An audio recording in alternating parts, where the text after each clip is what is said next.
After my house was robbed and thieves took everything I had collected for decades, my daughter-in-law suddenly started flaunting a magnificent mansion and a shiny new Tesla. She smirked at me, convinced I was just a broken old man who would never figure it out. But I knew. This wasn't luck. I smiled back and quietly began executing my plan. Exactly 3 days later, she was pounding on my door, screaming hysterically, "I hate you! Stop this right now!" Before continuing, subscribe to our new channel, where we tell stories about men who take revenge on their insolent children, sons-in-law, and daughters-in-law. My name is Vernon Curtis. I'm 67 years old, and I live in the Buckhead district of Atlanta, Georgia. Spent 38 years as an insurance inspector before retirement, specializing in fraud investigation. That job taught me one simple truth.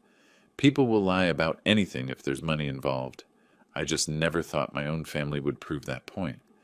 My son Curtis, yes, we share a name, his mother's idea, moved back in with me 3 years ago with his wife Amanda. He's 38 now, works as a sales manager at a car dealership. Or worked, I should say. Amanda is 35, blonde, beautiful in that cold porcelain doll way. She hasn't worked since they got married 5 years ago. Said she was focusing on building their future. I paid the bills, cooked dinners, kept the house running. They contributed exactly nothing. Curtis wasn't always like this. When he was young, he'd wait by the window for me to come home from work. We'd throw a football in the yard until dark. But Amanda changed him, slowly, methodically, like rust eating through metal. I watched my son turn into someone I didn't recognize, entitled, dismissive, always looking for the easy way out. The house on Peachtree Road has been my home for 23 years. 2 stories, classic Georgian architecture, worth about $580,000 according to the latest appraisal. But its real value was in what I kept inside. My collection of antique pocket watches. 73 timepieces, some dating back to the 1800s. I'd spent decades finding them, restoring them, learning their histories. Each one was a small piece of frozen time. Amanda would walk past my workshop without a glance. Curtis stopped asking about the collection years ago. That should have told me something. It was a Tuesday morning when I came home from my weekly coffee with old colleagues. The front door was ajar, not broken, just open. My stomach dropped. The alarm system was disarmed, properly with the code. Someone had turned it off from the inside. I stepped through the door and knew immediately. The house felt wrong, violated. My workshop was destroyed. Every drawer pulled open, every cabinet ransacked. The glass display cases, shattered. 73 pocket watches, gone. All of them. The empty cases lay scattered across the floor like broken promises. They'd also taken my late mother's jewelry from the bedroom safe. Knew exactly where it was, exactly how to open it. The combination was written down in exactly one place, a notebook I kept in my desk drawer. Someone had found it, used it, and left. Cash from my emergency fund. $12,000 gone. Total loss? Roughly $85,000. I called the police first. Then my insurance company, Southern States Insurance, where I still knew half the adjusters. My hands shook as I dialed. Not from fear, from rage. The responding officer was young, maybe 25. Officer Davis. He walked through the scene with me, taking notes. Any signs of forced entry, Mr. Curtis? None. They knew the alarm code. Who has access to that code? Just me. And my son and his wife. They live here. Davis's pen paused on his notepad. Where are they now? Work, I assume. We'll need to speak with them. Rule them out. Standard procedure. I nodded, but something cold was already forming in my gut. The professionals who did this knew exactly what to take, exactly where to find it, exactly how to disable the security. That kind of precision doesn't come from random burglars. Curtis and Amanda came home that evening. I was sitting in the living room, surrounded by police tape and fingerprint dust. "Oh my goodness," Amanda gasped, hand flying to her mouth. "Vernon, what happened?" Her performance was flawless. The shocked concern, the trembling voice, the way she gripped Curtis's arm for support. If I hadn't spent 4 decades catching liars, I might have believed her. Curtis looked genuinely shaken. "Dad, are you okay? Did they hurt you?" I was out. They took the watches, all of them, your grandmother's jewelry, the cash. Amanda sat down heavily. That's terrible. Those watches were priceless. Not priceless. $73,000 worth, according to my last appraisal, plus $12,000 in cash and jewelry, valued at roughly $9,500. I watched her face carefully as I listed the numbers. Nothing. Not a flicker. Either she was innocent, or she was very, very good. The police questioned them separately. Standard procedure. Curtis was nervous but cooperative. Amanda was calm, helpful, appropriately distressed. They both claimed they'd been at work all day. The dealership would confirm Curtis's alibi. Amanda had been running errands. No specific timeline, no witnesses. After the police left, Amanda made tea. Brought me a cup with 2 sugars, exactly how I like it. We'll get through this, she said softly. Family sticks together. I looked at her perfect smile and thought about the alarm code, the safe combination, the surgical precision of the theft. Yes, I said. Family. The insurance adjuster came the next day. Catherine Hopkins, 44, sharp as a tack. We'd worked together on dozens of cases before my retirement. Vernon, she said, reviewing her notes, this is a significant claim. We'll need complete documentation of the collection. I have photographs, receipts, appraisal certificates. Everything's documented. Good. That'll speed things up. She looked around the workshop. The thieves knew what they were doing. Professionals. Or someone with inside knowledge. She met my eyes. No forced entry. Alarm disabled properly. Safe opened with the combination. I'm aware of the implications, Catherine. She nodded slowly. The investigation will take a few weeks. We'll process the claim as quickly as possible, but given the circumstances. I understand. Do your job. I'd do the same. After she left, I sat in my workshop among the broken glass and empty cases. 38 years investigating insurance fraud had taught me to recognize patterns. This wasn't random. This was planned, calculated, personal. I just didn't want to believe my own son could do this to me. Not yet. The week after the burglary, I couldn't sleep. Every night, I'd lie awake thinking about those empty display cases, about the alarm code only 3 people knew, about Amanda's perfect performance for the police. I kept replaying a memory from 6 months ago. Curtis and Amanda in the kitchen talking in low voices. I'd come in for water, and they'd stopped mid-sentence. Amanda had smiled brightly. Just discussing our anniversary trip, she'd said, but Curtis's face had been guilty, caught. I dismissed it then. Now it gnawed at me. The following week, I drove to the hardware store for new locks. The route took me past the Tesla dealership on Peachtree. That's when I saw her, Amanda, standing next to a gleaming black Tesla Model X, laughing with a salesman. She was signing papers. I pulled into the lot and parked where she couldn't see me. Watched her hand over documents. Watched the salesman shake her hand. Watched her run her fingers along the car's hood, like she was caressing a lover. A Tesla Model X. Base price around $94,000. My son made $52,000 a year. Amanda didn't work. They had no savings. I knew because Curtis had asked me for a loan just 2 months ago to cover credit card debt. I sat in my truck until she drove away in that shining new car, and something inside me went very still and very cold. That evening I drove through Buckhead trying to clear my head, took a wrong turn and ended up on West Paces Ferry Road, one of the most expensive streets in Atlanta. And there it was, a sold sign in front of a magnificent 3-story mansion with a circular driveway and white columns. The sign was recent, still crisp. Curtis's car was in the driveway. I drove past slowly, my mind racing. A house like that on West Paces Ferry would be at least $1,200,000. Probably more. They'd robbed me barely a week ago, and now they had a Tesla and a mansion. I went home and did what I do best. I investigated. Property records are public in Georgia. Took me 20 minutes to confirm it. The house at 1523 West Paces Ferry Road had sold for exactly $1,200,000. Buyers, Curtis and Amanda Curtis. Down payment, $240,000.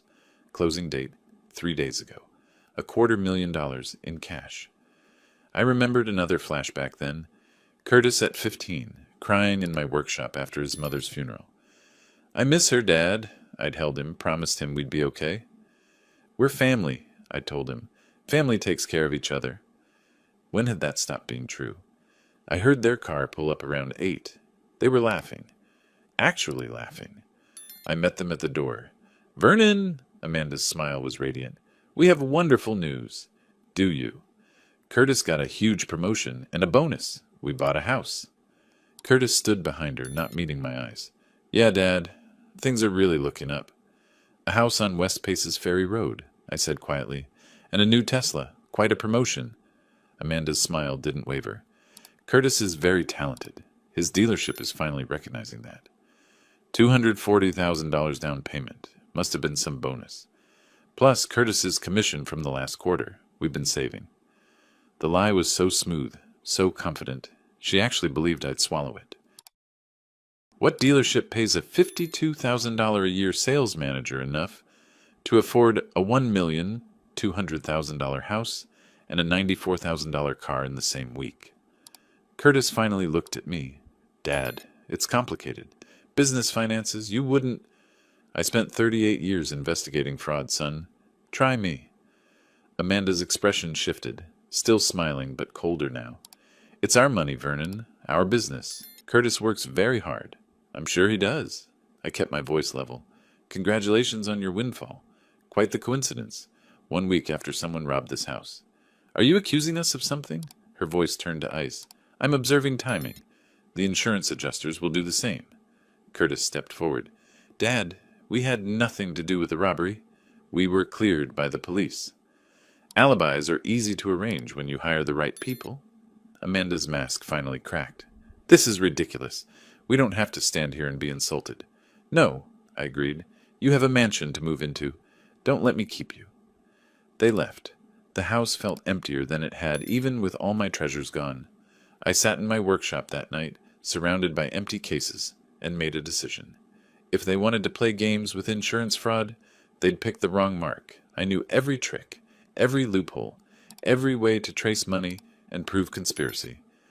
I'd spent a career putting criminals behind bars. The fact that this particular criminal was my son didn't change the fundamentals. I pulled out my phone and scrolled through my contacts. Stopped at a name I hadn't called in 5 years. Gerald Mitchell.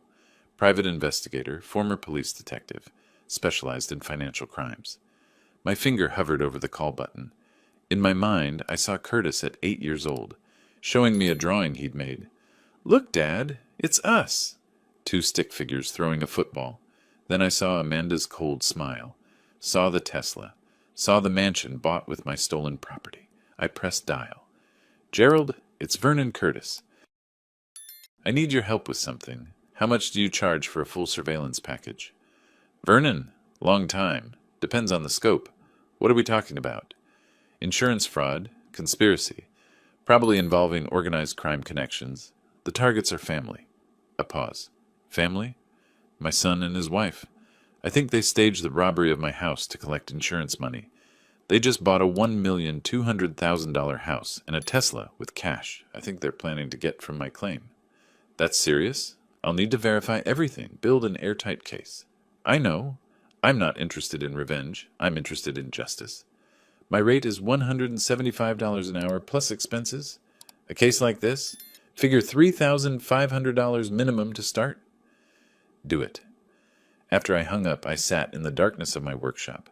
The empty display cases caught the moonlight. Curtis and Amanda thought they'd won.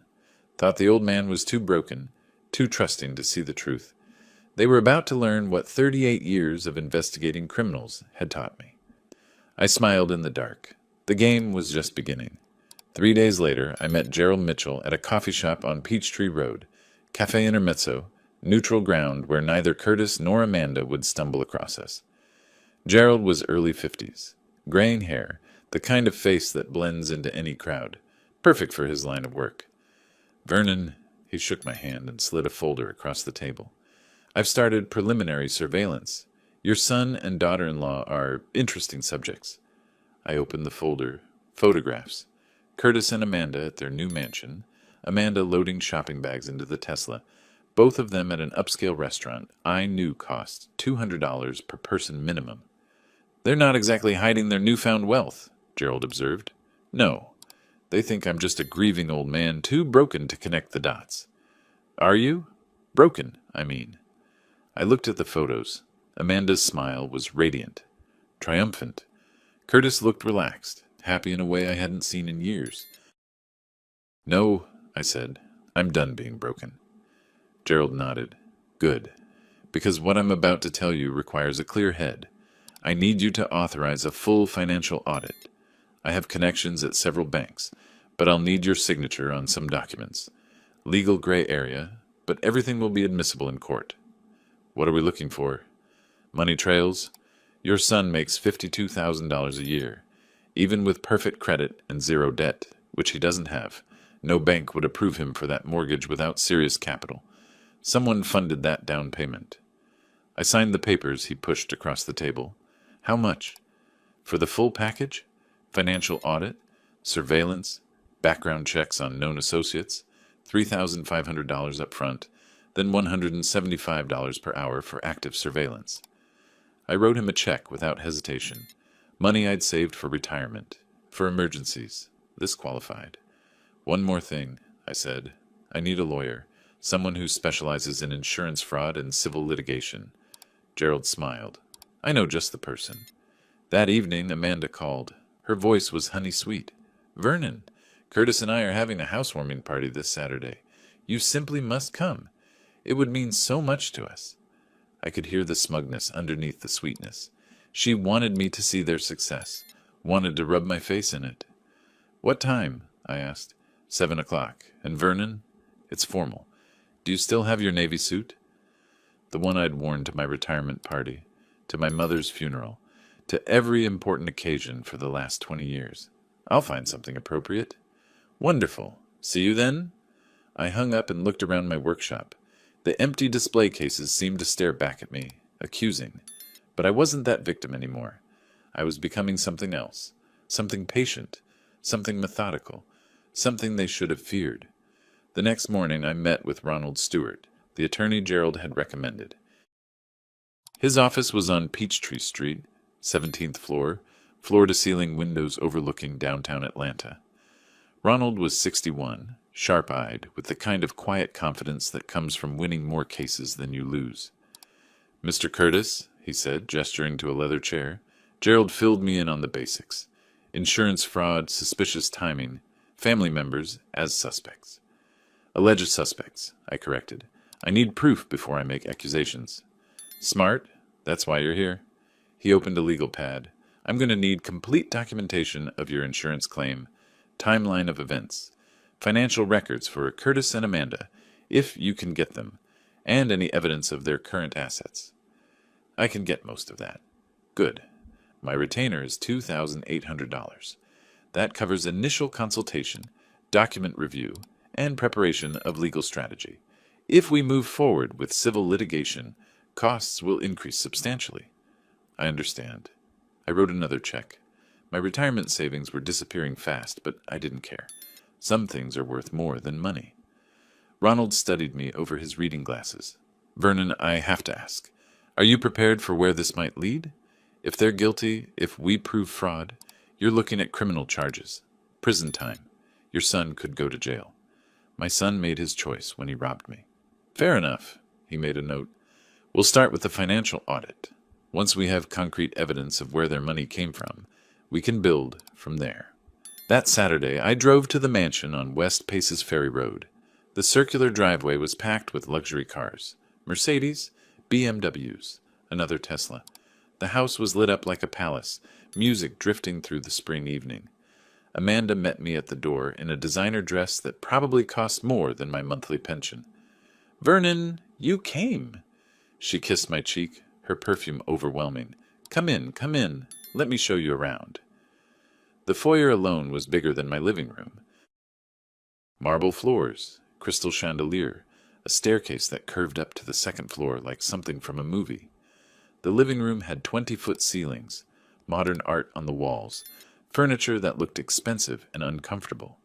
"Isn't it magnificent?" Amanda gushed, leading me through room after room.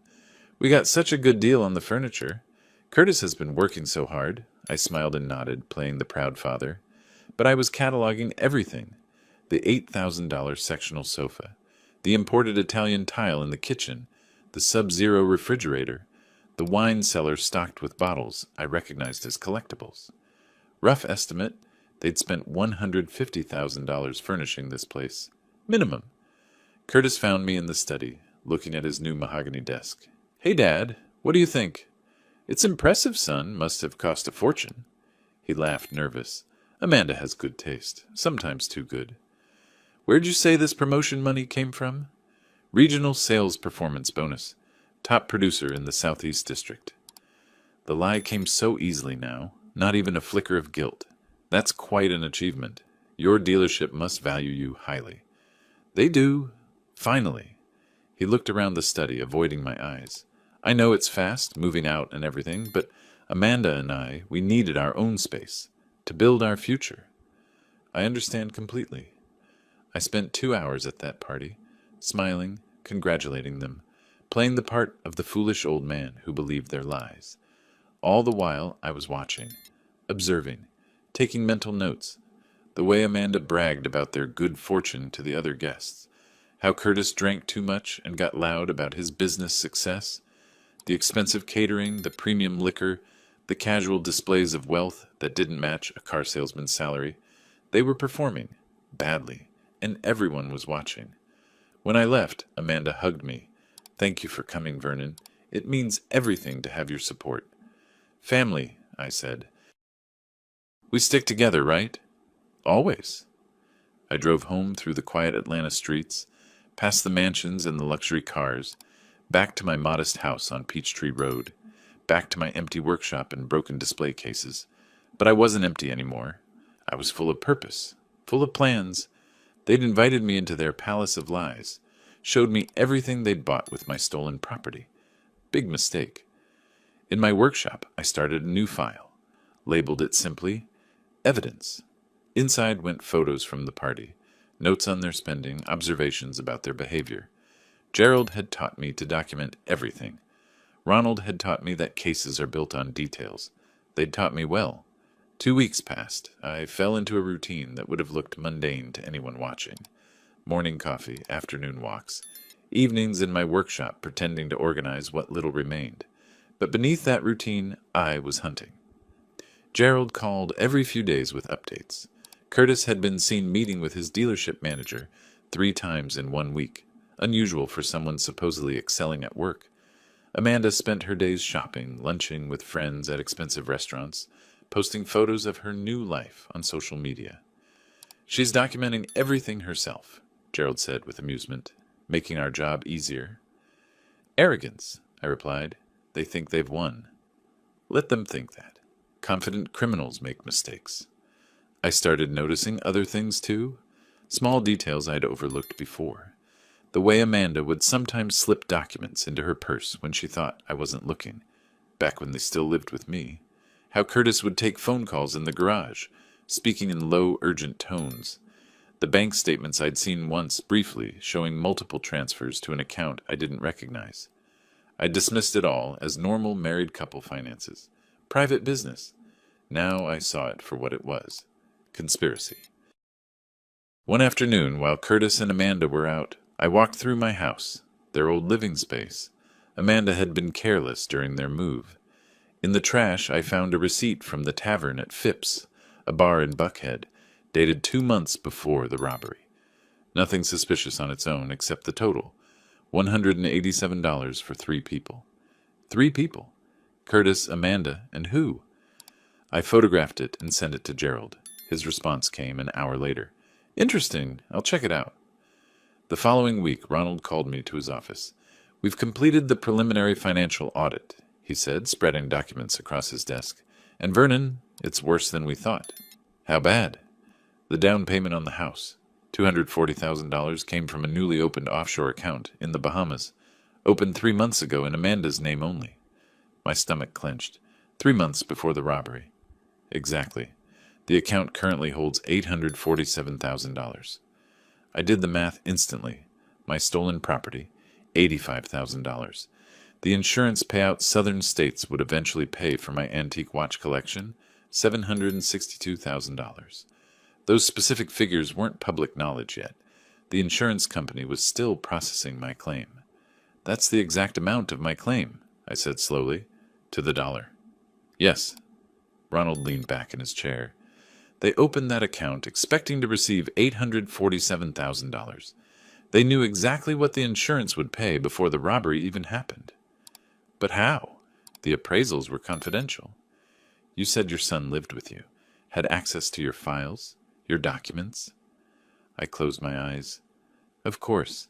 My meticulous record-keeping, all the appraisals and certificates I'd kept for insurance purposes, all filed neatly in my office. Curtis had simply copied them, handed them to whoever he'd hired to steal from me. There's more, Ronald continued. The mortgage on their house, $960,000 at 6.8% interest. Their monthly payment is $6,200. Curtis's salary, after taxes, is roughly $3,400 per month. Even with zero other expenses, they can't afford it. They're banking on the insurance money. Exactly. They need that $762,000 to survive. Without it, they'll default on the mortgage within 6 months. I sat back, processing. They hadn't just robbed me. They'd bet their entire future on it. What do you recommend? Ronald smiled. It wasn't a nice smile. We have enough for a civil suit right now. We file claiming fraud, demanding return of funds, seeking damages. But if we wait a few more weeks, let Gerald dig deeper, we might find enough for criminal charges. How long? Give it until mid-April. If Gerald finds what I think he'll find, evidence of who they hired to commit the burglary, proof of conspiracy, we can hand this to the FBI. Insurance fraud over $100,000 is a federal crime. The FBI, I let that sink in. My son would go to prison. Your son robbed you. He conspired to commit insurance fraud. He gambled with your property and your trust. Ronald's voice was firm. The question isn't whether he deserves consequences. It's whether you're willing to deliver them. I thought about Curtis at 8, showing me his drawings. At 15, crying over his mother. At 25, promising to make me proud. Then I thought about the empty display cases, the violated safe, Amanda's triumphant smile. I'm willing, I said. That night, Gerald called with an update I hadn't expected. I found your third person, the one at the tavern at Phipps. Who? Mark Walker, known associate of organized crime, specializes in high-end burglaries. Been arrested 4 times, convicted once, currently on parole. My blood ran cold. They hired a professional criminal. More than that. I pulled surveillance footage from the bar's parking lot, took some creative persuasion, but I got it. There's your son, clear as day, handing Mark Walker an envelope. They talked for 40 minutes, 2 months before your house was robbed. Can you prove what was in the envelope? Not yet.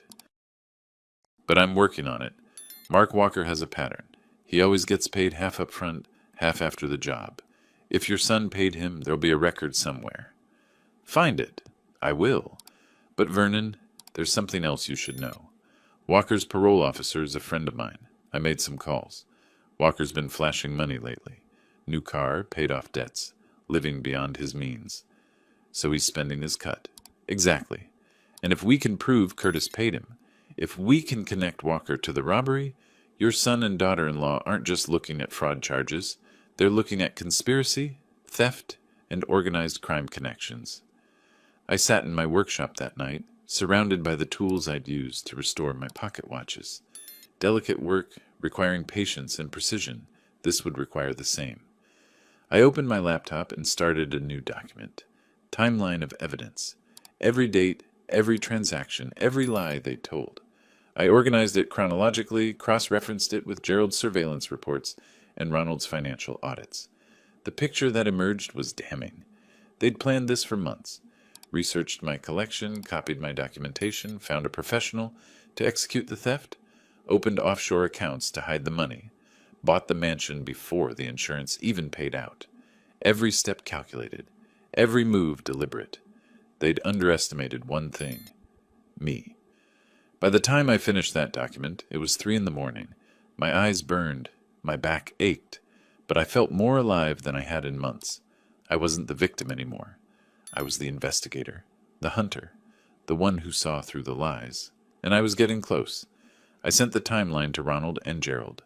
Attached a simple note. Keep digging. I want everything. Curtis called the next day, his voice strained. "Dad, can we talk? Just you and me?" "Of course, son. What's wrong?" "Nothing's wrong. I miss having coffee with you. Like we used to." For a moment, just a moment, I heard the boy he used to be, the one who needed his father. Then I remembered the offshore account, the hired criminal, the lies. "Let's meet tomorrow," I said. "Cafe Intermezzo, 10 o'clock. "Thanks, Dad. Thank you." I hung up and looked at my evidence file. Tomorrow I'd sit across from my son and pretend everything was fine. Pretend I didn't know about Mark Walker, about the Bahamas account, about their crumbling finances. I'd smile and drink coffee and play the fool one more time, because that's what investigators do. We wait, we watch, we let the guilty think they're safe, and then, when the evidence is perfect, when the case is airtight, when there's no escape, we strike. I was almost ready. The coffee meeting with Curtis was painful. He sat across from me, stirring sugar into his cup, talking about nothing. The weather, sports, anything but the truth hanging between us like smoke. "Dad, I know things have been weird since the robbery," he said finally. "I just want you to know, we're here for you, Amanda and I." I watched him lie to my face and felt nothing. Not anger, not sadness, just cold calculation. "I appreciate that, son. Have you heard anything from the insurance company? About the claim?" There it was, the real reason for this meeting. Catherine's still processing everything. These things take time. Relief flooded his face. "Of course. Yeah. Just, if you need help with anything, let us know." "I will." After he left, I sat there for another hour, drinking coffee that had gone cold. Then I made my move. I called Catherine Hopkins at Southern States Insurance. We'd worked together for 15 years before my retirement. She trusted me, respected my judgment. "Catherine, I need to meet with you. Privately. It's about my claim." "Vernon, you know I can't discuss ongoing cases outside of... I have evidence of insurance fraud related to my case." "Evidence you'll want to see." Silence. Then, "Come to my office. 1 hour." I arrived with a briefcase full of documents. Gerald's surveillance reports, the offshore account information, the connection to Mark Walker, the timeline showing they'd planned this months in advance. Catherine spread everything across her desk, her expression darkening with each page. "Vernon, this is your son. I know. If this is true, if they orchestrated this robbery to collect insurance money, we're talking about federal charges. The FBI will get involved." "I know that too." She looked at me, really looked at me. "Are you sure you want to do this?" I thought about my empty workshop, the violated safe, Amanda's triumphant smile at the housewarming party. "They stole from me. They planned to steal from you." "Yes, I'm sure." Catherine gathered the documents. "I'll need to report this to our fraud investigation unit. They'll contact the authorities. Once I do this, Vernon, there's no going back." "Good." She made the call while I sat there, watching her speak to her supervisor, watching the machinery of justice begin to turn. It felt right. Final. When she hung up, she said, "We're freezing any payment on your claim pending investigation, and we'll be filing a report with the district attorney's office." "Thank you." "Vernon, I'm sorry. I know this can't be easy. It's not, but it's necessary." I left her office and drove straight to Ronald's. He was waiting with documents of his own. "I prepared the civil suit," he said, sliding papers across his desk. "We're suing Curtis and Amanda Curtis for fraud, theft, and damages totaling $847,000. The stolen property plus the insurance claim they attempted to collect fraudulently." The numbers were real now, official, legally binding. "We file this, they'll know immediately," Ronald continued. "They'll get served with a summons within 72 hours. "File it." "Vernon, file it, Ronald." He nodded and picked up the phone. Made the call to the courthouse. I listened to him speak in legal terms, establishing case numbers, scheduling preliminary hearings. When he finished, he said, "It's done. The summons will be delivered by the end of the week." I felt something shift inside me. Not triumph, not satisfaction, just rightness, like a watch clicking into place. "One more thing," I said. "I need to update my will." Ronald raised an eyebrow. "Cutting him out? Every penny. I want it documented, notarized, filed properly. Curtis gets nothing when I die. I'll draw up the paperwork. That evening I sat in my workshop with a glass of whiskey, something I rarely did, and looked at the empty cases. Soon, very soon, Curtis and Amanda would know I knew. They'd panic, scramble, probably hire lawyers they couldn't afford. They'd realize the old man wasn't as broken as they thought. I took out my phone and scrolled through Amanda's social media. She'd posted new photos that afternoon, her and Curtis at a fancy restaurant, champagne glasses raised, her caption reading, "Living our best life. Dreams really do come true. Hashtag blessed. Hashtag new beginnings." I stared at that hashtag. Blessed. They had no idea what was coming. The next morning I met with a notary public Ronald had recommended. Signed the new will in front of witnesses. Everything I owned, the house, my savings, my pension, everything would go to charity. The Atlanta Historical Society would get my house, and whatever remained of my estate. Curtis would get exactly what he'd given me. Nothing. "Mr. Curtis," the notary said as I signed the final page, "you understand this completely disinherits your son?" "I understand perfectly." That weekend I did something I hadn't done since the robbery. I went to my favorite antique shop in Virginia Highland, a place I'd spent countless Saturday mornings over the years. The owner, Thomas Bennett, greeted me with genuine concern. "Vernon, I heard about the robbery. I'm so sorry about your collection." "Thank you, Thomas. If you're looking to rebuild, I have some pieces that might interest you." "Not today. Today I'm just visiting." I walked through the shop, looking at pocket watches I couldn't afford to buy anymore. I'd spent my savings on lawyers and investigators. But I didn't feel sad. I felt purposeful. My collection was gone, but I'd get justice. And somehow, that was enough. On the drive home, my phone rang. "Gerald. Vernon, I have something you need to hear.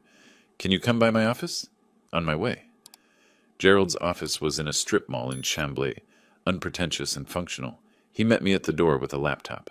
I got the security footage from the tavern at Phipps. Took some convincing and a few favors, but I got it. He played the video.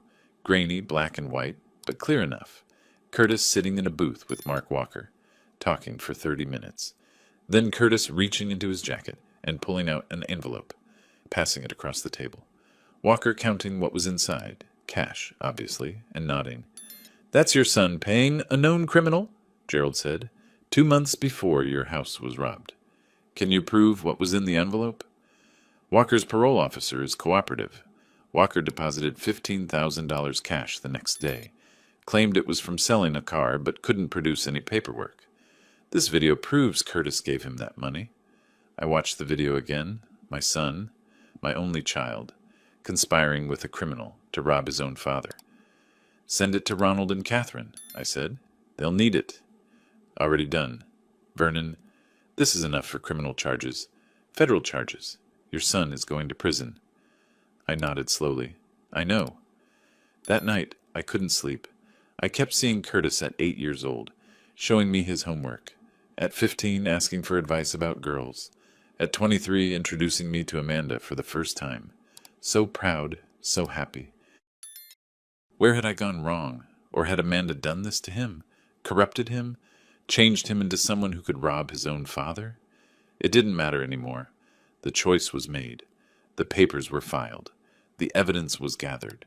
Tomorrow, or the next day, or the day after that, Curtis and Amanda would get served with the lawsuit.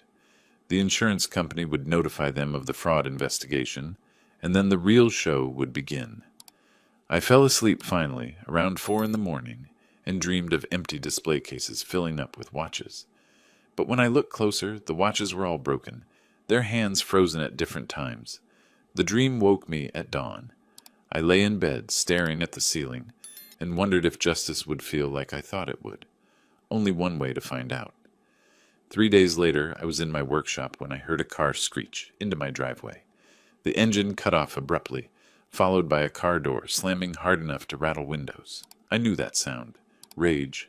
Panic. The front door burst open without a knock. Amanda's voice, shrill and furious, echoed through the house. "Vernon, where are you?" I stayed in my workshop, waiting. Let her come to me. She appeared in the doorway, face flushed red, hair disheveled, waving papers in her hand. The civil suit summons. Right on schedule. "What is this?" she screamed. "What the hell is this?" I looked up from the pocket watch I was pretending to examine, one of the few pieces that hadn't been in the collection, a cheap modern reproduction I kept for parts. "Legal papers from the look of it. Don't play dumb with me. You're suing us? For $847,000? Are you out of your mind?" "Sit down, Amanda. You're going to want to sit down for this." "I'm not sitting anywhere. I hate you. Do you hear me? I hate you." Her voice cracked on the last word, hysteria bleeding through the anger.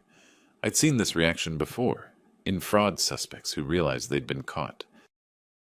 The rage panic cocktail that comes when the walls start closing in. "You should hate yourself," I said calmly. "You're the one who orchestrated a robbery." Her face went white, actually white, like someone had drained the blood from it. Her mouth opened, closed, opened again. No words came out. "Close the door," I said, "unless you want the neighbors to hear this." She slammed it shut, hands shaking. "You don't know what you're talking about." "I know about Mark Walker. I know about the Bahamas account with $847,000 in it. I know Curtis met with Walker 2 months before the robbery and paid him $15,000 cash. I know you planned this, Amanda. All of it." She grabbed the doorframe for support, legs visibly unsteady. You can't prove any of that." I pulled out the folder I'd prepared, the same evidence I'd given to Catherine and Ronald, but formatted nicely for maximum impact. I opened it on my workbench. Bank statements showing the offshore account. Opened 3 months before the robbery. In your name only. I tapped the first page. Surveillance photos of Curtis meeting with Mark Walker. Tap. Security footage from the bar showing Curtis handing Walker an envelope of cash. Tap. Financial analysis showing there's no legitimate way you could afford a $1,200,000 house on Curtis's salary. Tap. Amanda stared at the documents like they were snakes. Her breathing got faster, shallower. "You were supposed to be broken," she whispered. "You were supposed to just accept it." "Surprise!" She lunged forward, grabbed the folder, and threw it across the room. Papers scattered everywhere. "You can't do this. We'll fight it. We'll tell everyone you're a senile old man making up stories." "Go ahead. The insurance company already has copies. So does my attorney. So does the fraud investigation unit. You throwing a tantrum in my workshop doesn't change the evidence." Her face transformed. The rage collapsed into something that looked almost like fear. Real, genuine fear. Her eyes went wide, pupils dilated, and I watched her really realize, that she was caught. "There's more," I said quietly. "The insurance company has frozen your claim. They're filing criminal charges for insurance fraud. That's a federal offense, Amanda. FBI involvement. Prison time." "No." She shook her head frantically. "No, no, no. You have to stop this. You have to call them back and tell them it's a mistake." "It's not a mistake. You robbed me. You hired someone to break into my home and steal my property. You planned to collect $762,000 from insurance fraud. Those are facts." "Stop this!" The scream was desperate now, animal. "Please, Vernon, please. We'll give you back whatever you want. The house, the car, anything." "You should have thought of that before you robbed me." She dropped to her knees, actually dropped to her knees, hands clasped like she was praying. Tears streamed down her face, taking her makeup with them. She looked nothing like the polished, confident woman who'd served me tea after the robbery. She looked destroyed. "Please," she sobbed. "I'm begging you. Curtis will go to prison. We'll lose everything. Please." I watched her beg and felt nothing. No satisfaction, no triumph. Just a cold, empty certainty that this was exactly what needed to happen. "You're right about one thing," I said. "You will lose everything. The house will be seized. The car. Your reputation. Your freedom. Everything you stole. Everything you bought with stolen money. Everything you built on lies. Gone." "I hate you," she whispered through tears. "I hate you so much." "You already said that. You should probably leave now. My lawyer advised me not to speak with you without legal representation present." She looked up at me with pure venom in her eyes. The mask was completely gone now. No more sweet daughter-in-law, no more concerned family member, just rage and hatred and fear. "This isn't over," she hissed. "Yes, it is. You just don't know it yet. She stood up, unsteady, and backed toward the door. Curtis will never forgive you for this. Curtis made his choice when he hired Mark Walker. Now he lives with the consequences. She left, stumbling slightly, and I heard her car start. Heard the tires squeal as she peeled out of my driveway too fast, probably leaving rubber marks. I sat in my workshop, surrounded by scattered papers from the folders she'd thrown, and finally, I smiled. Not a happy smile, not triumphant, just satisfied. The first strike had landed, and judging by Amanda's reaction, it had hit exactly where I'd aimed. My phone rang. Ronald. Vernon, I just got a call from Southern States Insurance. The fraud investigation unit contacted the FBI. They're opening a formal case. Good. There's more. Curtis and Amanda just hired Philip Graham, criminal defense attorney, very expensive. They paid him a $25,000 retainer. Money they don't have. Exactly. They're in full panic mode. This is going to get ugly. I looked at my empty display cases, remembered Amanda's face when she realized she was caught. Thought about Curtis somewhere right now, learning the same truth. It's already ugly, I said. Now it's just getting even. A week after Amanda's meltdown in my workshop, Curtis called. Not Amanda this time. Him. Dad, can we meet? Please. I need to talk to you. His voice sounded broken, small, like the boy who used to call me when he had nightmares. Where? Anywhere you want. Coffee shop, your house. I don't care. Please. We met at my house the next afternoon. I opened the door to find my son looking like he'd aged 10 years in a week. Dark circles under his eyes, wrinkled clothes, stubble on his face. He'd lost weight. Dad, he said, and his voice cracked. I let him in, but didn't offer coffee. Didn't pretend this was a social visit. We sat in the living room. Curtis kept twisting his hands together, not looking at me. I'm sorry, he finally said. I'm so sorry. I never wanted... I didn't think... You didn't think I'd find out? I didn't think you'd... He swallowed hard. Please, Dad. Please drop the lawsuit. We'll make it right. We'll sell the house, the car, give you everything. Just please stop this. I watched him beg and remembered Amanda doing the same thing a week ago. Same desperation. Same realization that their perfect plan had collapsed. No. Dad, please. You hired a professional criminal to rob me. You opened offshore accounts to hide stolen money. You planned this for months, and you thought I was too stupid, too old, too broken to see it. Curtis's face crumpled. Tears started running down his cheeks. I know. It was wrong. Amanda said, she said it would be easy, that you'd never know, that the insurance would pay and you'd get the money back eventually anyway. So this was Amanda's idea? He nodded, wiping his eyes like a child. She wanted the mansion, the lifestyle. She said we deserved it, that you were sitting on all this money in the house and the collection, and you weren't even using it. She found Mark Walker, set everything up. I went along with it. You went along with robbing your father. I'm weak. The words came out in a sob. I know I'm weak. I've always been weak. But, Dad, please. Amanda's talking about leaving me. The dealership fired me. We're drowning in debt. The FBI called yesterday. We're going to lose everything. You already lost everything. The moment you decided to steal from me. He fell to his knees. Actually fell to his knees, right there in my living room. I'm begging you. I'll do anything. Community service, pay you back, anything. Just drop the charges, please. I'm your son. I looked at him kneeling on my floor and thought about all the times I'd saved him, paid his debts, covered his mistakes, let him live in my house rent-free while he got on his feet. This was different. You stopped being my son when you hired Mark Walker? Don't say that. Please don't say that.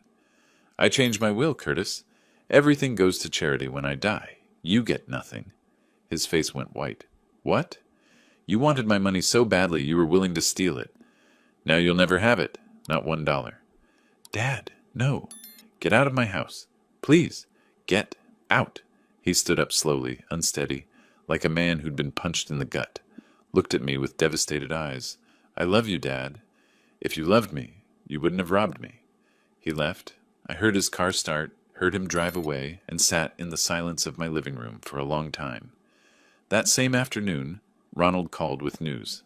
Southern States Insurance just filed formal criminal charges with the district attorney's office: insurance fraud, conspiracy to commit theft, and filing false claims. The DA's taking it seriously. They've assigned it to their white-collar crimes unit. And the FBI? They're all in. Federal insurance fraud, interstate wire fraud because of the Bahamas account, conspiracy. They contacted me for copies of all our evidence. How long before arrests? Could be weeks, could be months. They're building an airtight case. But Vernon, there's something else. The bank that holds Curtis and Amanda's mortgage contacted me. They've received our civil suit filings. They're reviewing Curtis and Amanda's loan application for fraud. Fraud? Curtis claimed he made $180,000 a year on his mortgage application. Claimed Amanda had income from consulting work. All lies. If the bank proves fraud on the application, they can demand immediate full payment. The entire $960,000 balance, which they don't have. Not even close. They're 3 months behind on payments already. The bank's starting foreclosure proceedings. I smiled grimly. The house Amanda had wanted so desperately, the symbol of her success, was being ripped away piece by piece. Good. 2 days later, Gerald called. Vernon, I've got something. Mark Walker's been arrested. The FBI? Yes. They picked him up this morning. He's looking at serious time. Parole violation, conspiracy, theft, receiving stolen property. But here's the interesting part. His lawyer's already talking about a deal. What kind of deal? Testimony against Curtis and Amanda in exchange for reduced charges. Walker's looking at 10 years minimum. If he cooperates, they might knock it down to 3. Will he cooperate? Criminal like Walker. The minute his lawyer explains the math, he'll sing like a canary. He has no loyalty to your son and daughter-in-law. They were just clients. I sat back in my chair, processing. So we'll have Walker's testimony. The video footage, the financial records, everything. Everything. It's not just airtight, Vernon. It's welded shut. They have no defense. That evening, I did something I hadn't done in weeks. I went to my workshop and started cleaning. Swept up the broken glass from the display cases. Organized my tools. Started planning what I'd do with the space once this was all over. Maybe I'd rebuild the collection. Maybe I'd do something completely different. Either way, I wasn't defined by what they'd taken anymore. The following week, Catherine Hopkins called me. Vernon, I wanted to give you an update. Southern States has officially denied the insurance claim. We've also filed a recovery suit against Curtis and Amanda for our investigation costs. $47,000 so far. How are they responding? Their lawyer, Philip Graham, is trying to negotiate. Wants us to accept a settlement, drop the criminal referral, make this go away quietly. And we told him absolutely not. This is textbook insurance fraud. We're making an example of this case. I could hear the satisfaction in her voice. Catherine had worked insurance fraud for 20 years. She took it personally when people tried to steal from the company. Thank you, Catherine. Vernon, I want you to know what you did, bringing us this evidence. It took courage. I know Curtis is your son. Was my son? After I hung up, I sat in my workshop and thought about that. Was. Past tense. My son was gone, replaced by someone I didn't recognize, someone who could look me in the eye and lie, someone who could hire criminals, someone who could betray family for money. That person wasn't Curtis anymore. Maybe he never really was. My phone buzzed. A text from Amanda. We need to talk. This is insane. You're destroying our lives over a mistake. Call me. I deleted it without responding. An hour later, another text. You're a vindictive old man. Curtis is sick over this. You're killing your own son. Delete. Another. Fine. We'll fight this. You'll see. We have a good lawyer. You won't win. I almost laughed at that one. They'd already lost. They just hadn't accepted it yet. I turned my phone off and went back to cleaning my workshop. Tomorrow, Ronald wanted to meet to discuss the civil case timeline. Next week, I had to give a deposition to the FBI. The machinery of justice was slow, but it was thorough, and it was just getting started. 3 weeks after Curtis's visit, Gerald called with the breakthrough I'd been waiting for. Vernon, you need to see this. I drove to his office in Chambly. He had his laptop open, a video paused on the screen. Remember the bar footage showing Curtis paying Walker? I went back to the tavern at Phipps, convinced the manager to let me review more footage. Look at this. He pressed play. The video showed Curtis and Mark Walker in the booth, but this time from a different angle. Curtis reaching into his jacket, pulling out a thick envelope, handing it across the table. Walker opening it right there, counting cash. You could actually see the bills. Walker's lips moving, probably counting. $15,000, Gerald said. You can see Walker count it, and look at the timestamp. The date on the video was exactly 2 months before my robbery.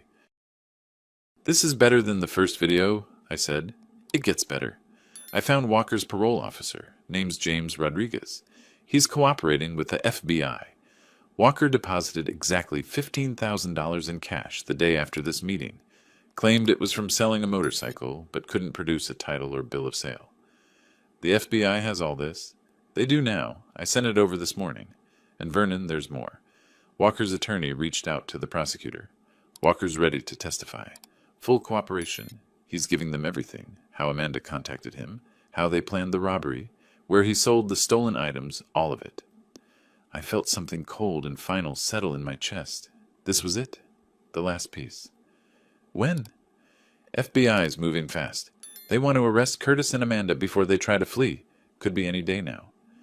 That afternoon, I was in my garden, another hobby I'd neglected during the chaos, when I heard shouting from the street. I looked up to see Amanda's Tesla screech to a stop in front of my house. She got out, stormed up my driveway. Her hair was a mess, mascara smudged. She looked unhinged. "You've won, okay?" she screamed. "You've won. Are you happy now?" I set down my gardening trowel. I didn't win anything. I just stopped you from stealing from me. The bank is taking the house. They're taking the car. Curtis lost his job. We have nothing. Nothing. You have each other, and Mark Walker's testimony. Don't forget that. Her face went slack. What? Mark Walker. He's cooperating with the FBI, telling them everything, how you contacted him, how you planned the robbery, how much you paid him. She grabbed the fence for support. No, he wouldn't. We paid him. He doesn't talk. That's the deal. The deal was before he got arrested for federal crimes, before he was looking at 10 years in prison. Criminals don't have loyalty, Amanda. They have survival instincts. You're lying. Call the FBI. Ask them yourself. She pulled out her phone with shaking hands. I watched her try to dial, saw her fingers miss the numbers twice before she gave up. This is all your fault, she said. We would have been fine. The insurance would have paid. You would have gotten your money back. Everyone would have been happy. Except I would have been robbed, and you would have committed fraud. It's just money, just stupid money. It's my money, my property, my trust, and you stole all of it. She started crying, ugly, desperate sobs. I can't go to prison. I can't. Do you know what they do to people like me in prison? You should have thought of that before you hired Mark Walker. I hate you, she said through tears. I wish you had died instead of Curtis's mother. I wish... Get off my property. No, you're going to listen to me. You're a miserable old man who couldn't accept that your son found happiness. You're jealous and vindictive, and... I said, get off my property. Now, or I call the police. She stared at me, chest heaving, face red and wet with tears. Then she turned and ran back to her car. Peeled out again, tires squealing. I went back to my gardening. That evening, Ronald called. Vernon, Curtis tried to sell the Tesla today. The dealership called the bank. Turns out there's a lien on it because of the pending civil suit. Plus the car loan. He can't sell it. How much does he owe on the loan? $78,000. The car's worth maybe $80,000 now with the mileage they've put on it. After the loan payoff and selling costs, they'd clear maybe $500. So they're trapped. Completely. The house is in foreclosure. The car can't be sold. Curtis has no job. Amanda's trying to get work, but no one's hiring someone with pending federal charges. Their lawyer bills are piling up. Philip Graham isn't cheap. They're drowning. Good. Vernon, I should warn you. People this desperate do unpredictable things. You might want to... I'm fine, Ronald. They're not dangerous. Just stupid. 2 days later, I found out how stupid. Gerald called at 6 a.m. Turn on the news. Channel 2. I turned on the TV local news. The headline made me sit down. Buckhead couple arrested in insurance fraud scheme. The video showed FBI agents leading Curtis and Amanda out of their mansion in handcuffs. Amanda was crying, trying to hide her face. Curtis looked straight ahead, expression blank, dead-eyed. The reporter's voice, Curtis, 38, and Amanda Curtis, 35, were arrested this morning on federal charges of insurance fraud, conspiracy, and filing false claims. The FBI alleges the couple orchestrated the robbery of Curtis's father's home to collect insurance money. If convicted, they face up to 10 years in federal prison. The camera panned to show the mansion. The for sale sign now had a bank-owned foreclosure banner across it. I watched my son get loaded into an FBI vehicle and felt relief. It was over. The investigation, the waiting, the wondering if they'd somehow escape. Over. My phone rang. Catherine Hopkins. Vernon, I assume you've seen the news. I have. The FBI moved fast. Walker's testimony sealed it. They couldn't risk Curtis and Amanda fleeing once they knew Walker was cooperating. What happens now? Arraignment, probably this afternoon. They'll plead not guilty, get released on bail if they can afford it, which they probably can't. Then it's a waiting game for trial. But Vernon, with Walker's testimony, the video evidence, the financial records, the prosecutor said they're hoping for a plea deal. They don't want to waste resources on a trial they've already won. How long? For a plea deal? Could be weeks, could be months. Federal system moves slower than state. After I hung up, I sat in my living room and thought about Curtis at 8 years old, at 15, at 25, all the versions of my son who'd existed before Amanda, before greed, before betrayal. Those versions were gone now. Maybe they'd been gone for years, and I just hadn't wanted to see it. My phone buzzed, a text from an unknown number. This is Philip Graham, Curtis and Amanda's attorney. We need to discuss a settlement. Please call me. I deleted it. Settlement time was over. Now came justice. The civil trial happened first, about 3 weeks after the arrest. I sat in the courtroom, Fulton County Superior Court, downtown Atlanta, watching Curtis and Amanda at the defendant's table. They looked smaller somehow, diminished. Curtis wore a cheap suit I didn't recognize. Amanda's designer clothes were gone, replaced by something off the rack from a discount store. Their lawyer, Philip Graham, looked tired, defeated before the battle even started. Ronald presented our case methodically. The stolen property valued at $85,000. The attempted insurance fraud of $762,000. The offshore account. The conspiracy with Mark Walker. The video evidence. The financial records. Philip Graham tried to argue, claimed there was no direct proof Curtis and Amanda had orchestrated the robbery, suggested Mark Walker was lying to save himself. The judge, Honorable Margaret Chen, 58, no-nonsense veteran of the bench, wasn't buying it. Counsel, she said, interrupting Graham's argument, your clients opened an offshore account with exactly $847,000, 3 months before the robbery. That's the exact total of the stolen property, plus the insurance claim. Are you suggesting that's coincidence? Graham opened his mouth, closed it. Your Honor, And the video evidence showing Mr. Curtis paying Mr. Walker $15,000 in cash 2 months before the robbery. Also, coincidence? The defense would argue, save it for the criminal trial, Mr. Graham. This is civil court. Preponderance of evidence. And the evidence here is overwhelming.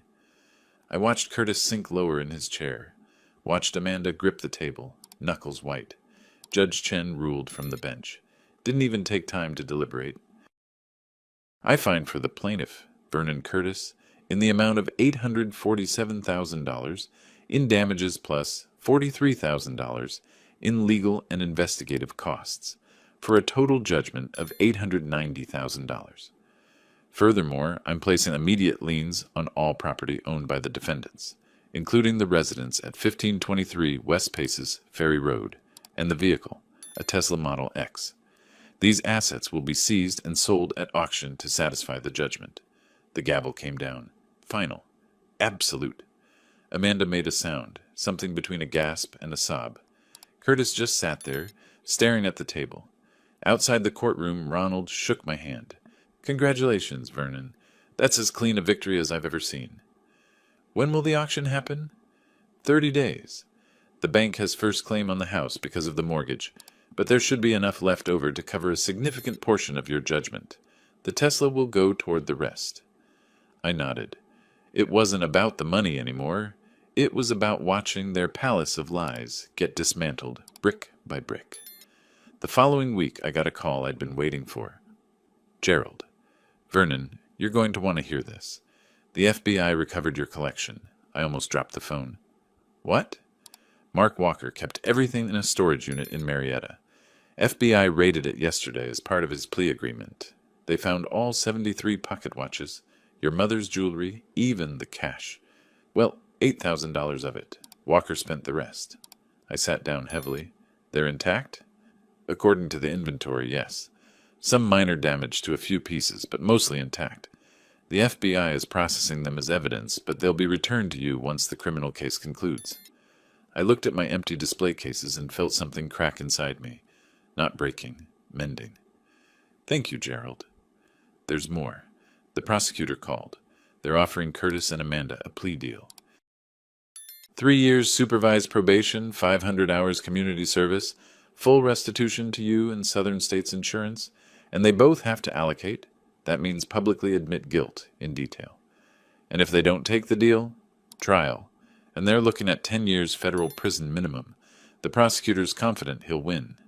Will they take it? Their lawyer would be insane to advise otherwise. Trial's a guaranteed loss. At least with the plea, they avoid prison time. That same afternoon, I saw Curtis one last time before the plea hearing. Not planned. I was at the grocery store on Peachtree. He was there with Amanda. Both of them looked gaunt, tired. They were buying generic brands, the cheapest options. Our eyes met across the produce section. Curtis looked away first. Amanda grabbed his arm and pulled him toward the exit. I heard her hiss, "Don't! Just don't!" I finished my shopping and drove home. Didn't feel triumphant. Didn't feel sad. Just complete. Like a watch that had been broken finally ticking again. The property auction was 3 weeks later. I didn't attend. Ronald represented me, but he called with the results.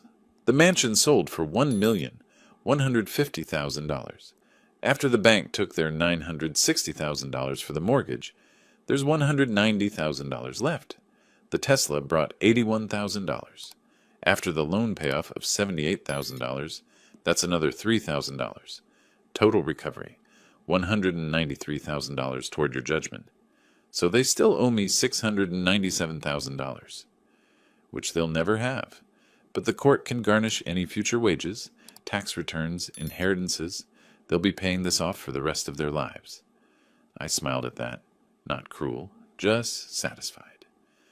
The prosecutor called a week before the plea hearing. "Mr. Curtis, I wanted to inform you that Curtis and Amanda Curtis have accepted the plea agreement. They'll be allocuting next week. I thought you might want to attend." "I'll be there." "Fair warning, allocation can be emotional. They'll have to describe in detail what they did, admit their guilt publicly. Sometimes family members find it difficult to watch. I'll be fine. One more thing. You have the right to make a victim impact statement. Would you like to address the court?" I thought about that. Thought about standing in front of Curtis and Amanda and telling them exactly how their betrayal had felt. Exactly what they'd taken from me. "Yes," I said, "I would." The plea hearing was scheduled for late morning in federal court. I arrived early, sat in the back row, and watched Curtis and Amanda enter with their lawyer. They looked broken.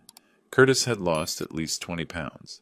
Amanda's hair was pulled back in a simple ponytail, no makeup, wearing clothes that looked borrowed. They didn't look around the courtroom, didn't want to see who was watching, but they knew I was there. I could tell by the way Amanda's shoulders tensed, the way Curtis kept his head down.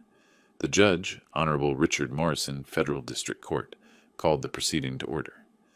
"Mr. and Mrs. Curtis, you've agreed to plead guilty to 1 count of insurance fraud and 1 count of conspiracy. Is that correct?" They both stood, both whispered, "Yes, Your Honor." "I need you to allocute, to tell this court in your own words what you did. Mrs. Curtis, let's start with you." Amanda's voice was barely audible. "In January, I contacted a man named Mark Walker. I knew he did burglaries. I asked him if he would rob my father-in-law's house. I gave him the alarm code, told him what to take, where the safe was. I paid him $15,000 up front. and promised another $15,000 after. Why did you do this? We wanted money, for a house, for a better life. I thought we could collect the insurance money and no one would know it was us. Mr. Curtis, what was your role? Curtis's voice cracked. I met with Mark Walker, gave him the money my wife got from cash advances on credit cards. I gave him copies of the appraisals for my dad's collection so he'd know what to take. I knew what we were doing was wrong. I did it anyway. Judge Morrison's face was granite. You conspired to rob your own father, a man who, according to these records, had supported you financially for years, who let you live in his home rent-free. Curtis nodded, tears running down his face. Yes, Your Honor. And you, Mrs. Curtis, you planned this crime in detail, opened offshore accounts to hide the proceeds, bought a mansion and luxury car before the insurance even paid out.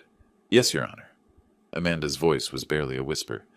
This court has reviewed the plea agreement, 3 years supervised probation, 500 hours of community service, and full restitution of $890,000 to Vernon Curtis, plus $120,000 to Southern States Insurance. You'll be making monthly payments for likely the rest of your lives. Do you understand? Yes, Your Honor. The judge turned to me. Mr. Curtis, you have the right to address the court. Would you like to make a statement? I stood up, walked to the front of the courtroom, stood 10 feet from Curtis and Amanda at their table.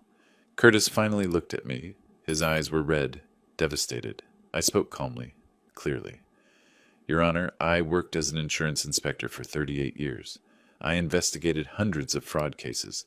I sent dozens of criminals to prison. I never thought I'd be investigating my own son. What Curtis and Amanda did wasn't just theft. It was betrayal. They lived in my home, at my table, pretended to care about me while planning to rob me.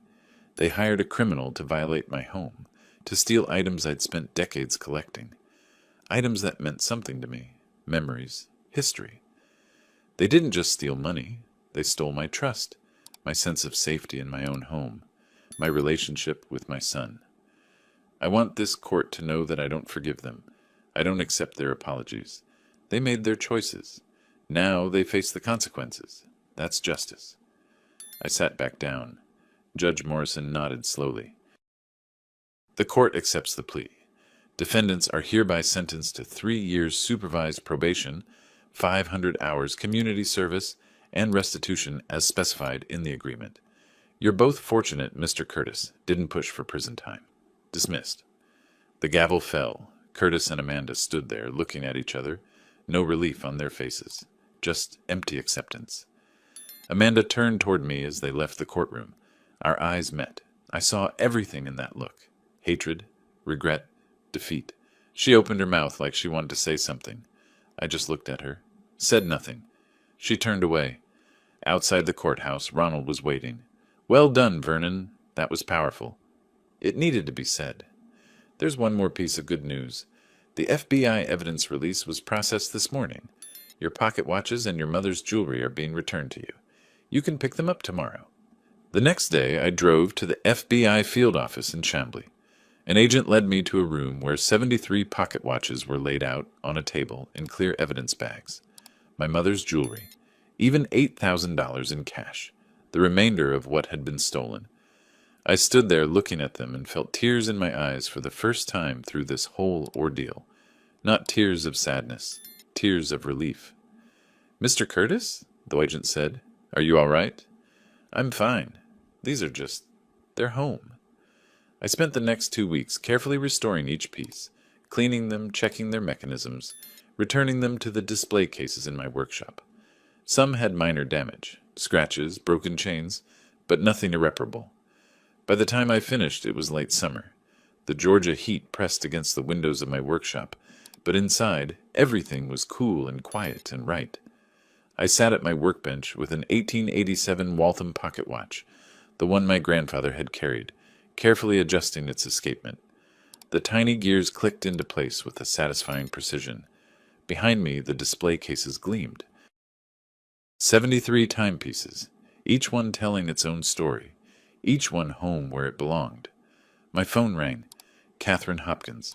Vernon, I wanted to let you know the final restitution payment to southern states came through. Curtis and Amanda's first payment, $850. Only $119,150 to go. She laughed dryly. At this rate, we'll be paid off sometime around 2060. Good. Let them pay. You sound satisfied. I am. Justice was served. Everything else is just details. After I hung up, I went back to the watch, set the time, wound the spring, listened to it tick. Steady. Reliable. Honest. Like it had always been. Like things should be. I thought about Curtis and Amanda somewhere in Atlanta, probably in a cheap apartment, working minimum wage jobs, making those monthly restitution payments, spending their weekends doing court-ordered community service, living with the criminal records that would follow them forever. I didn't feel guilty, didn't feel cruel. I felt right. They'd made their choices, chose greed over family, chose betrayal over honesty, chose quick money over integrity, and now they lived with those choices. I picked up another watch, an 1892 Elgin, beautiful silver case with railroad certification stamps, and started cleaning it. The work was meditative, peaceful. Outside my workshop window, I could see my garden, the flowers I'd been tending. Beyond that, the street where I'd lived for 23 years. My home, my sanctuary. They'd tried to take it from me, tried to reduce me to a victim, a mark, a foolish old man. They'd learned otherwise. I smiled and returned to my work, surrounded by the ticking of 73 pocket watches, each one marking time, each one a small victory against those who thought they could steal what wasn't theirs. Justice had been served, and time, as always, kept moving forward. If you like this story, subscribe to our new channel and listen to a few stories there. You can find the link to it in the collaboration or description of this video or in the comments. Subscribe so you don't lose us, because this channel may soon cease to exist.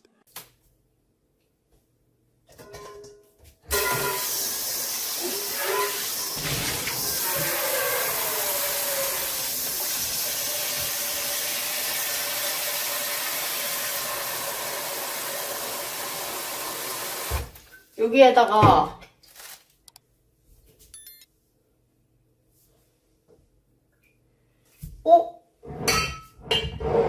야, 내 식초 어디 갔냐? 쉣!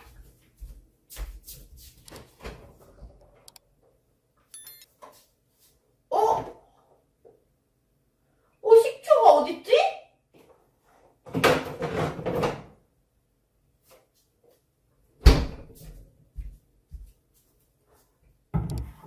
식초가 없는데 홍초로 해도 돼요? 식초 해도 돼요? 오케이. 아니 어차피 깨끗이 하기만 하면 되잖아. 맞지? 인정이지? 홍초